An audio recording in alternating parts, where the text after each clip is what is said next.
Hi, my name's Daniel Flowe, and it's my pleasure today to welcome you to episode 2 of The Short Story. Our topic today are some new emerging trends in generative AI and synthetic identity that I think you'll find interesting and more than a little concerning. Asa Raskin, the co-founder of the Humane Technology Project and the former design ethicist at Google, recently said that this is the year all content-based verification breaks. And a piece by Joseph Cox in 404 Media suggests he may well have been right. Joseph investigated an underground website that creates fake identity documents for just $15. So here's what happened. Joseph recounts providing the underground site a genuine passport photo of himself and then a completely made up set of PII. The site generated a hyper-realistic image of a California driver's license with his actual passport photo and, again, completely made up PII in just minutes. But here's the part of this that becomes not just novel, but a cautionary tale. Joseph was then able to turn around and take that new-to-the-world synthetic identity and that false identity document and bypass KYC controls at a prominent crypto exchange.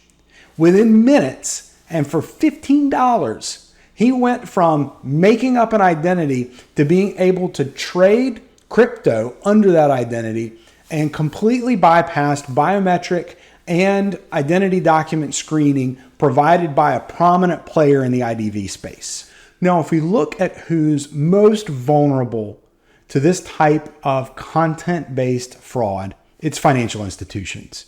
Money services businesses like crypto exchanges are under constant pressure and attack from fraudsters who are looking to bypass their identity verification processes and use their exchanges for things like third-party money laundering or other financial crimes.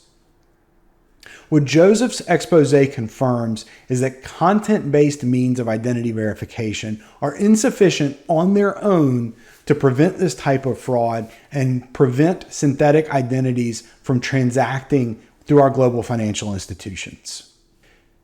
It's a massive understatement to say that the capabilities of generative AI are advancing incredibly rapidly. It seems like every week we learn of some new capability to generate audio, video, or image content that is of such high quality that it's almost indistinguishable from the real thing to the human eye. As deepfake fraud takes off, it's imperative that we enhance and complement content-based verification with data-based verification.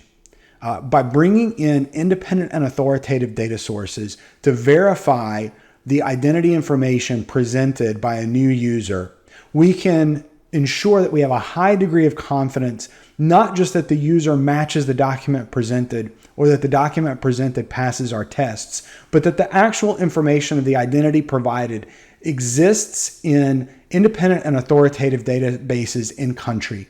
This is the only way that we can have a really high degree of confidence that not only the identity presented matches the user that's presenting it, but that that identity is also represented in country and is real and not synthetic. I think we can all agree that no one should be able to bypass a top provider of AML technology and open an account with a money services business with a synthetic identity obtained in about 3 or 4 minutes for less than the cost of a movie ticket in some of our major cities.